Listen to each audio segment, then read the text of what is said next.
Welcome to H M classes के YouTube channel पे आप सभी का स्वागत है। आज हम इस लेक्चर में देखने जा रहे हैं अकाउंटेंसी क्लास 12 का टॉपिक है पार्टनरशिप, जो कि RPC first grade accountant bank exam और एनटीए यूजीसी नेट कॉमर्स का भी एक पार्ट है। इसमें से क्वेश्चन पूछे जाते हैं। पार्टनरशिप की देखेंगे meaning, definitions, need and characteristic. चलिए हम आगे बढ़ें। आप हमारे चैनल पर नए हैं तो हमारे चैनल को सब्सक्राइब कीजिए, लाइक कीजिए, फ्रेंड्स के साथ शेयर कीजिए और बेल आइकन को प्रेस कर दीजिए ताकि हर नोटिफिकेशन आप तक पहुंच पाए। देख सकते हैं हम meaning and definition of partnership. The law of partnership is contained in the Indian Partnership Act 1932, which came into force on 1 October 1932. It extends to the whole of India except for Jammu and Kashmir.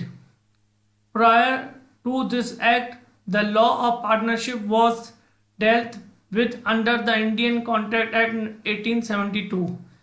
जैसा कि अभी हमने पढ़ा उसके हिसाब से जो partnership act है वो 1932 लागू हुआ, जो कि 1 अक्टूबर 1932 से लागू हुआ। जम्मू एंड कश्मीर को छोड़कर पूरे भारत पे 1 अक्टूबर को यह लागू हुआ। और जब तक ये एक्ट नहीं था उससे पहले कॉन्ट्रैक्ट एक्ट 1872 के रूल्स इस पे लागू हुआ करते थे।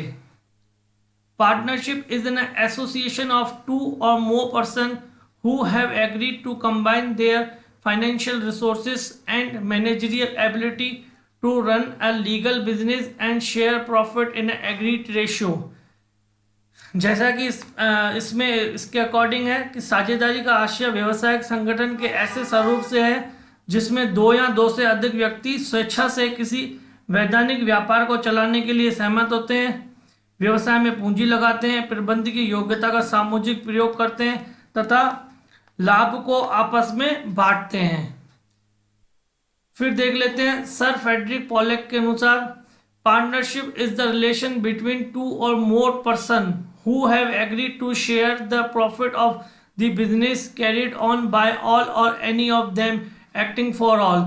सर फ्रेडरिक पॉलेक के अनुसार जो पार्टनरशिप है वो 2 लोगों के मध्य 2 या 2 से अधिक के बीच हो सकती है, वो भी एक लीगल बिजनेस स्टार्ट करने के लिए होनी चाहिए, जो कि अपने प्रॉफिट को आपस में ऑलरेडी डिसाइडेड रेशियो में बांटेंगे और उनमें से एक या उन सभी के द्वारा वो पार्टनरशिप चलाई जा सकती है या व्यवसाय चलाया जा सकता है।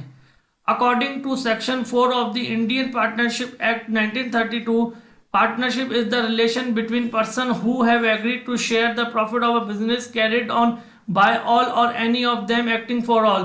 इसका वही मतलब है कि पार्टनरशिप एक्ट में 2 या 2 से अधिक व्यक्ति मिलकर किसी वैधानिक व्यवसाय को स्टार्ट करते हैं, रेशो को यानी प्रॉफिट को डिसाइडेड रेशो में बांटते हैं और उनमें से एक या उनमें से सब मिलकर उस व्यवसाय को चला सकते हैं। The person who have entered into the partnership with one another individual are called partner and collectively a firm। the name under which of business carried is called a firm name। जो व्यक्ति आपस में मिलकर कार्य start करते हैं वो individual व्यक्तिगत रूप से साझेदार कहलाते हैं और पूरे सब मिलकर एक फर्म कहलाते हैं। और जो फर्म का नाम होता है वो साझेदारी फर्म का जो नाम होता है वो फर्म का नाम कहलाता है। नीड ऑफ पार्टनरशिप देख लेते हैं। To overcome the limitation of sole proprietorship, namely limited capital, lack of managerial efficiency and uncertain existence, partnership is desirable.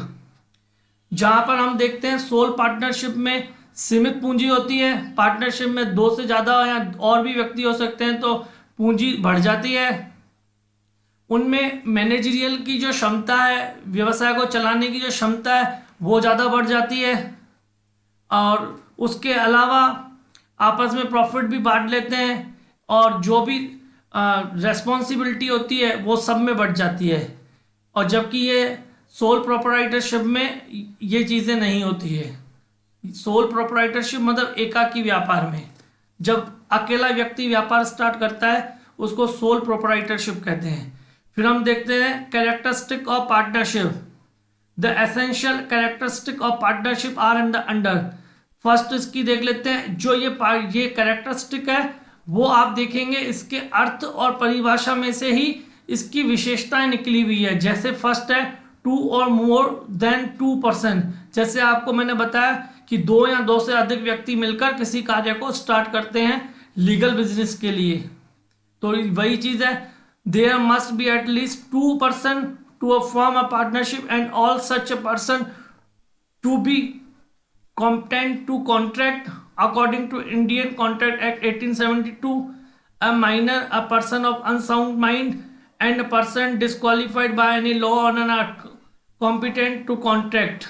इसमें यह लिखा हुआ है कि जो कॉन्ट्रैक्ट एक्ट है 1872 के अकॉर्डिंग एक अवयस्क बच्चा पार्टनर नहीं बन सकता, पार्टनरशिप नहीं कर सकता। इसमें एक और भी लॉ है जिसमें सेक्शन 30 कहता है कि वह पार्टनर तो बन सकता है लेकिन वह केवल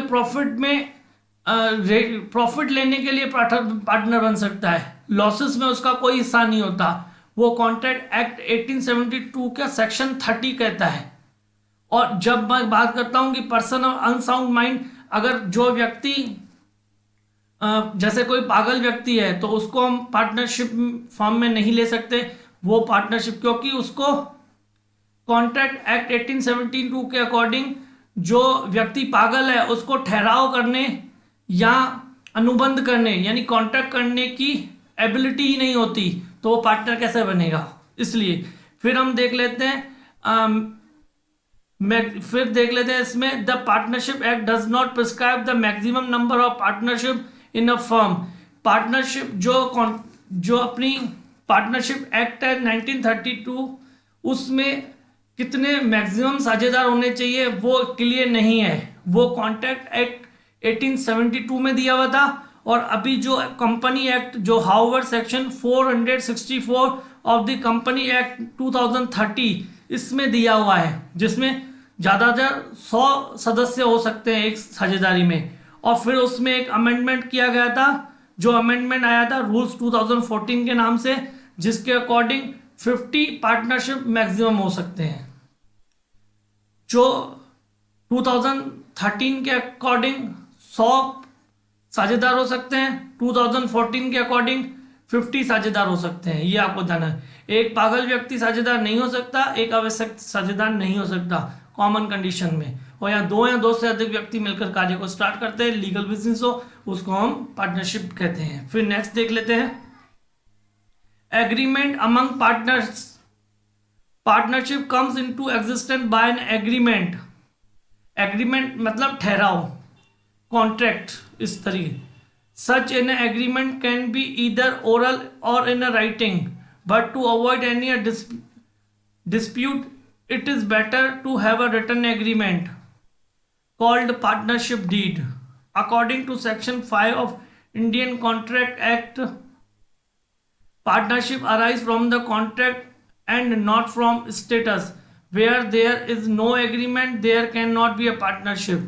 Partnership even does not arise from the operation of law or from inheritance. इसमें इसका कहने का अर्थ यह है कि जो पार्टनरशिप है वो पहले ठहराव होगा, ठहराव के बाद उसका कॉन्ट्रैक्ट होगा, उसके बाद ही कोई पार्टनरशिप स्टार्ट हो सकती है। केवल हम डायरेक्ट मिलके किसी व्यवसाय को स्टार्ट कर लेते हैं और उसमें एग्रीमेंट नहीं होता है, उसमें कॉन्ट्रैक्ट नहीं होता है, तो वो पार्टनरशिप नहीं कहलाती कानूनी रूप में, लीगल रूप में। इलीगल तो आप सब कुछ कर सकते हो, लीगल रूप में उसमें आपका ठहराव होना चाहिए, अनुबंध होना चाहिए, उसके बाद ही एक पार्टनरशिप लीगली रूप से एस्टैब्लिश की जा सकती है। फिर है sharing of profit. The object of partnership must be make profit. Profit must be distributed among the partnership in an agreed ratio.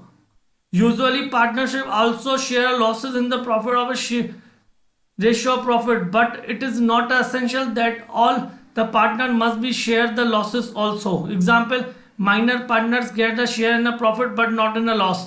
जैसे कि मैंने आपको बता दिया कि जो माइनर होता है, अवयस्क होता है, वो लाभों में तो हिस्सा ले सकता है, लेकिन हानियों में उसका कोई रोल नहीं होता। वो हानि उस पर नहीं थोप सकते, हम हानि की भरपाई उससे नहीं कर सकते माइनर से।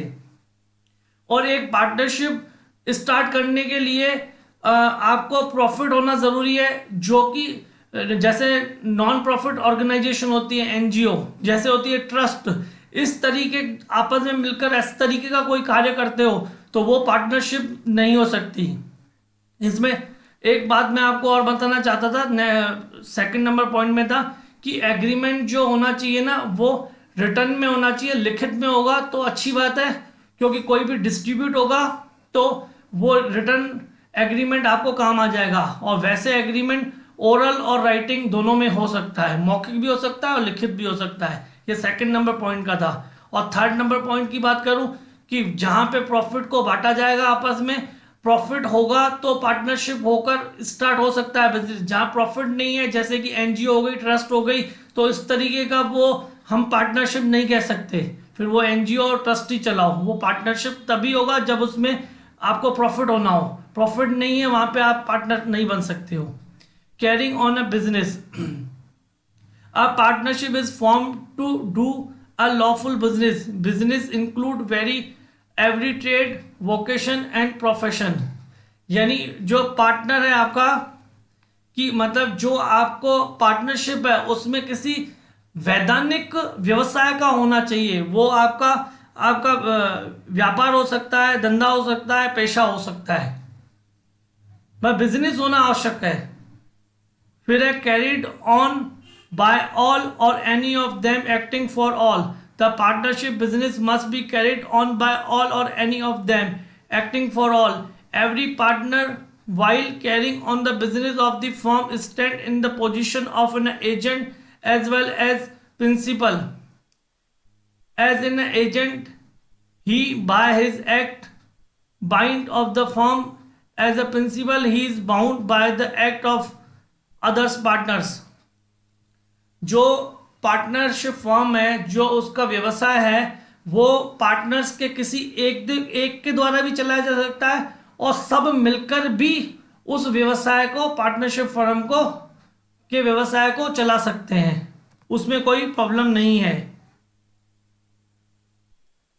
फिर आ जाता है act. Business partnership is govern by the Indian partnership act 1932। जो ये टोटल पार्टनरशिप का जो काम है पूरा, वो ये अपना अब पार्टनरशिप एक्ट 1932 के रूल्स के अकॉर्डिंग ही चलाया जाएगा। Unlimited liability, the liability of a partner for act of the firm is unlimited. All the partners are liable jointly and severally to third party for all the acts of the firm। जो आपको मैं बताऊं, sole proprietor की जो liability होती है वो limited होती है, पर एक पार्टनर्स की जो लाइबिलिटी होती है वो अनलिमिटेड होती है। वो सिंगल यानी पर्सनली, इंडिविजुअली या व्यक्तिगत रूप से भी लाइबल है और सब मिलकर जॉइंटली भी वो लाइबल है। वो अपनी लाइबिलिटी से, अपने दायित्व से नहीं बच सकता। व्यक्तिगत रूप से भी दायित्व है उसका और सामूहिक रूप से भी उसका दायित्व बनता है। No separate existence, a partnership firm is not a separate legal entity from its partner. इसका सेपरेट एग्जिस्टेंस नहीं है, यानी वो उसका जो अस्तित्व है एक साझेदार का, व्यवसाय से अलग नहीं है। सोल प्रोप्राइटर का तो माना जाता है क्योंकि उसकी लिमिटेड लाइबिलिटी होती है, लेकिन पार्टनर का जो एग्जिस्टेंस है वो सेपरेट एंटिटी में नहीं आता है। वो सब उसके प्रति अनलिमिटेड लाइबिलिटी बन जाती है। वो इंडिविजुअल भी थर्ड पार्टी के लिए लाइबल है और जॉइंटली भी वो लाइबल है। आई होप आपको आज का लेक्चर समझ में आएगा। फिर मिलते हैं नेक्स्ट लेक्चर में। Thank you, keep watching our channel.